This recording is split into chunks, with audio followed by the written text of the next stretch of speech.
Welcome to the Movies Pal. Tonight we're starting our review of the Agfa titles, that is the American Genre Film Archive. They are in partnership with Vinegar Syndrome and they are releasing their films through the Vinegar Syndrome site.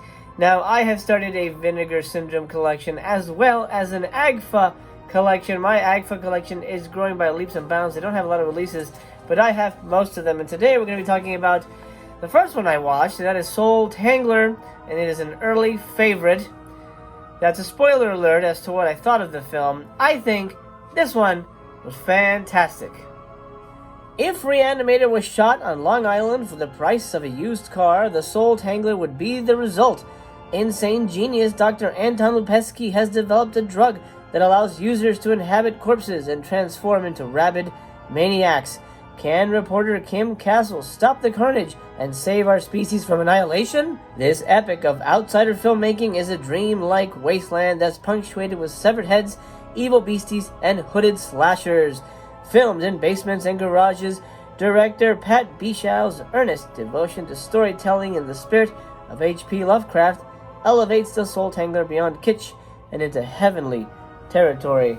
Now that's the description on the back, and I wholeheartedly agree with it. Now sometimes they like to sugarcoat a film and make it sound better than it is, and to be honest, this isn't, by even the loosest terms of film criticism, a good movie. It is rough, it makes no sense, the editing is jarring, the dialogue is terrible, the plotting is fair to middling, but it's, essentially not a good film or a good-looking film. However, that is where the charm lies for this film.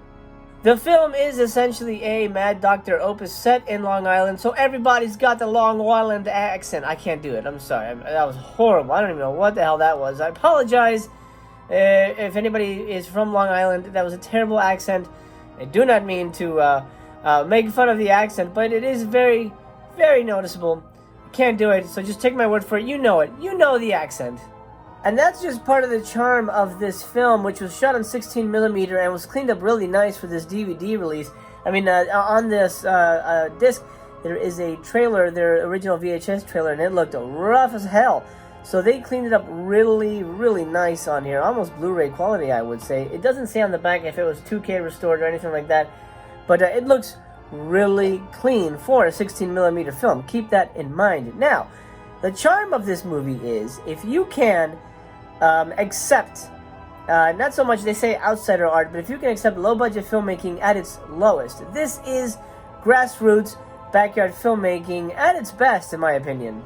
This is the kind of movie that was put together by friends and family, shot over the weekends, you know, the kind of thing. And, the budget here, it says, for the price of a used car, that may be almost more than they spent on the movie. However, the finale is pretty amazing, and I think that is really the highlight of the film and what really raises this above most, I'm not going to say, it wasn't shot on video, but the shot on video style garage type movies.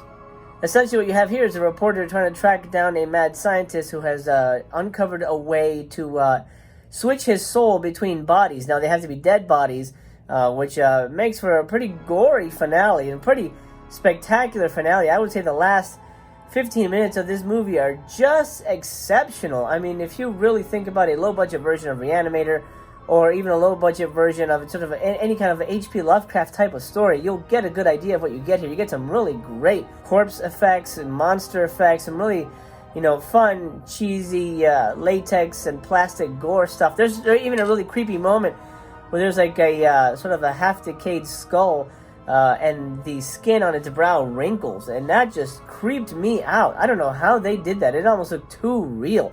I was really impressed by some of the effects in this movie, and that's something you don't normally hear when you talk about a low-budget movie like this.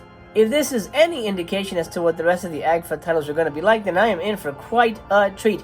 Now, I specifically enjoy these type of movies. This isn't for everybody, to be honest. You could, be heavily into Criterion and watch this and be completely bored and disgusted and just realize this is not your cup of tea. You have to enjoy a certain type of filmmaking, grindhouse filmmaking, almost, again, grassroots, down and dirty, backyard guerrilla filmmaking, And you have to really also enjoy older films, 70s style films, 80s style films, to really get into something like Soul Tangler. Again, it's not for everybody, but if you like horror movies, if you enjoy backyard kind of filmmaking, as shot on video type movies, you're gonna love the hell out of Soul Tangler. This is a slam dunk for you.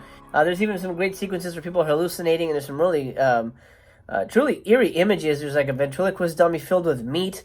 There's a zombie attack that's pretty terrifying. There's a really amazing zombie makeup on this. I was really impressed with this movie. That's basically the point of this review. I was really impressed with Soul Tangler. It is sold out currently on the Vinegar Syndrome website. However, I found this on Amazon. So if you go to Amazon, I'll leave a link down below if you want to pick it up. If it's still available, it is going fast. Soul Tangler, great watch. Perfect for Halloween. Perfect for any time, honestly. This is a great movie. Grab a beer, get some popcorn. You are not going to be disappointed. But I would suggest that you finish your food before the finale, because it does get a little goopy, a little gross. And, well, I guess we wouldn't like it any other way. Here's a shock for you. I'm going to say this gets 4 stars. I would have gone with 5, but the sound mix is a little murky. Of course, that just comes with the surviving elements issue. I wish I could kind of hear what was going on a little bit better. But for the most part, you can. It's just, I had sort of, I had to dock it just on a technical level. But the movie itself is 4 stars for sure, 4 out of 5. I would highly suggest that you pick up Soul Tangler. At least find it. Find it somehow and watch it. You are not going to be disappointed. This one is a hoot.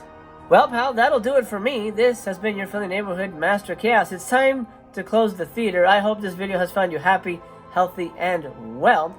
Happy Halloween wherever you are and whenever you are. I hope to see you again, but until I do, please remember that I have always been and will remain your friendly neighborhood Master Chaos, and I love you, and you have been entertained.